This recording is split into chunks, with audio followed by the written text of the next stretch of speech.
Hi, this is Greg from onlinelanguageacademy.com, and in this video I want to speak to you about 5 very funny false friends between Spanish and English.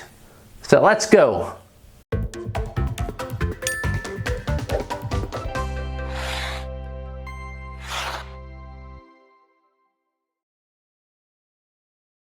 Right, I'm English, but I've lived in Spain for 8 years. When I went to Spain, I had a very low level of Spanish, and now I speak it fluently. I've also taught English to Spanish speakers for about 15 years, but in this video I want to talk about 5 of the funniest false friends between the two languages. Before I start, if you want to win 5 conversation classes via Skype with onlinelanguageacademy.com, then just subscribe to my YouTube channel. I will select one winner from my subscribers to win these 5 conversation classes with native teachers, so just click subscribe or click the link in the description. So first, what is a false friend? Well, a false friend is a word in a foreign language that looks similar to a word in your language, but actually it means something different. For example, sensible. You know the word sensible exists in English, and you know it's written exactly the same as sensible in Spanish, but it doesn't mean sensible. Okay, it means sensato. So that is a false friend.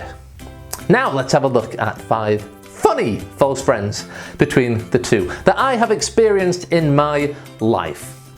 Number 1, I remember in my first year living in Spain, there was a very sweet little cute girl who was trying her best to speak English to make me feel at home, because my level of Spanish wasn't great at the time. It was spring, the flowers were coming out on the trees, it was a nice sunny day. Everything was perfect. But then she said to me, "Oh, I'm sorry, at this time of the year, I'm always constipated." Too much information. What she thought she was saying was, "Siempre estoy constipada en la primavera." But what she actually said was, "Siempre estoy estreñida en la primavera." It was a difficult situation, I'm gonna be honest with you. I didn't really know what to say. What she wanted to say was, "I'm always bunged up," or "I always have a cold at this time of the year." False friend number 2. I went scuba diving last week.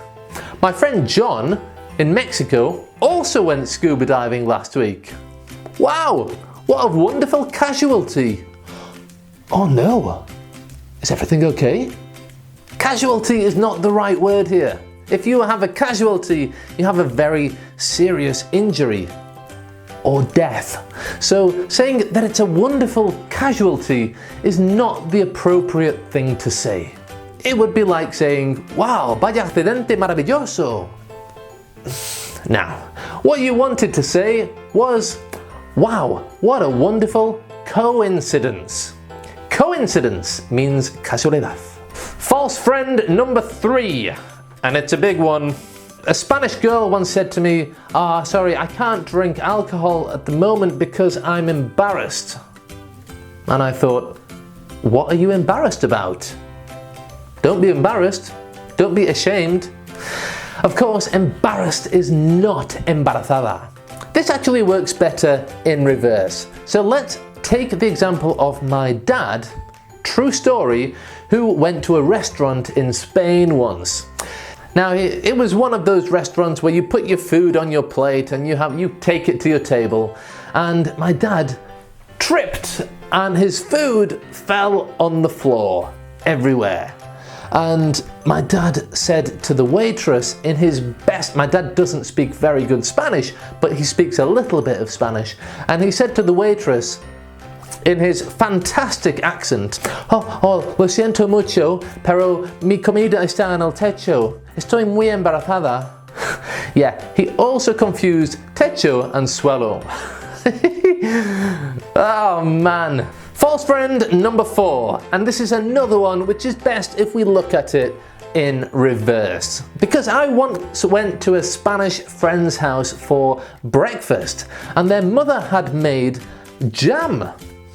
Very delicious. So I had jam on my toast and I said to the mother, ¡Mua! Está muy rica la mermelada, ¿eh? ¿Lleva algún preservativo dentro?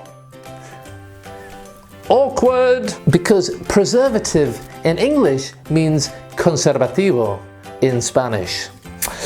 It was another difficult moment. If you're watching and you're not familiar with Spanish, what I actually asked was if there was any condoms in the jam. And finally, number 5 is one that I've heard a lot from Spanish speakers, and it always makes me feel a little bit awkward again. So I go to a bar in Santiago to watch the football on the television, but when I arrive, the waiter, nice man, he puts his arm on my shoulder and he says, "Oh, I am very sorry, but the bar is closing. Sorry for molesting you." Molesting me? I'm sorry, but you didn't molest me. Of course, what he wanted to say was, disculpa las molestias, que el bar cierra ya.